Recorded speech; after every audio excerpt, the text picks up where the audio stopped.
September 22. புனித Thomas Villanova. Spain நாட்டிலுள்ள Villanova பகுதியில் வாழ்ந்த அலோசோ தாமஸ் கார்சியா, லூசியா மார்டினஸ் காஸ்டெல்லனோஸ் பெற்றோருக்கு கிபி 1468 ஆண்டு பிறந்தார். தாமஸ் தன் 16வது வயதில் ஸ்பெயின் நாட்டிலுள்ள அல்கலா பல்கலைக்கழகத்தில் பட்டப்படிப்பினை முடித்த இவர் அப்பல்கலைக்கழகத்திலேயே பேராசிரியராக பணி செய்தார். இறைபக்தியில் சிறந்திருந்த தாமஸ் குருவாக விருப்பம் கொண்டு சலமான்கா நகரில் இருந்த புனித அகுஸ்தினார் துறவு மடத்தில் சேர்ந்து கிபி 1518 ஆண்டு குருவாக அருட்பொழிவு பெற்றார்.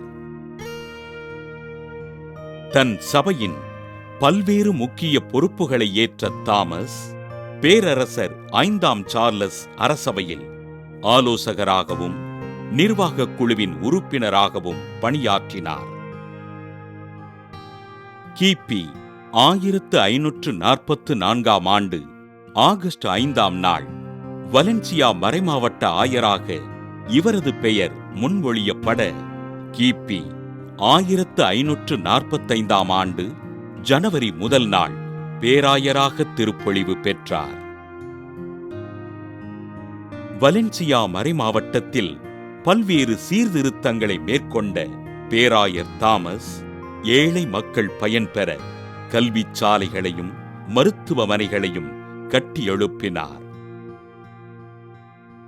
தனது சொல் மற்றும் செயல்களால் அருட்தந்தையரிடமும் மக்களிடமும் உயர்ந்த மாற்றங்களை ஏற்படுத்திய பேராயர் தாமஸ் கிபி 1555 ஆண்டு செப்டம்பர் மாதம் 8ஆம் நாள் விண்ணகம் சென்றார். தன் வாழ்வு முழுவதும் கருணைக்கும் இரக்கத்திற்கும் செயல் வடிவம் கொடுத்து நன்மைகள் செய்து வாழ்ந்த பேராயர் தாமஸினை திருத்தந்தை 7ஆம் அலெக்சாண்டர் கிபி 1658 ஆண்டு நவம்பர் மாதம் 1 நாள் புனிதராக உயர்த்தினார். புனித தாமஸ் வில்லனோவா திருவிழாவினை கொண்டாடுகின்ற நாம் நமக்கு அடுத்திருப்போரை அன்பு செய்து அவர்களின் தேவைகளுக்காக ஜெபிப்போம்.